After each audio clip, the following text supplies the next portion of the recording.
Next asana we are going to learn is called Sishu Asana. It's also called Shashank Asana. To do Shashank Asana or Sishu Asana, basically you sit in Vajrasana and your toes are touching behind. Then you come to your hands and stretch your knees outwards.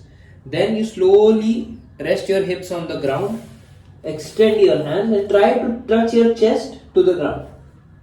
The benefits of the asana is it stretches your neck, it stretches your upper back. If you have spondylitis, you can avoid this, of course, or consult a healthcare professional. For most people, this is a very healthy asana. It will help you immensely in correcting your posture, especially if you are a working professional. So you have to stay there for 50 to 60 seconds.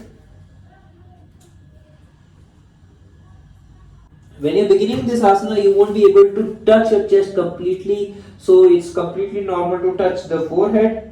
And when you get advanced, you can touch your chin. When you get even more advanced, you can try to touch your chest.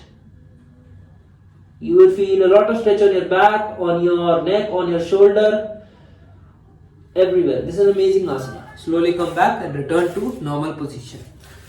You can of course avoid this particular pose if you are suffering from diarrhea or irritable bowel syndrome, and pregnant women can of course avoid this particular pose just to be cautious.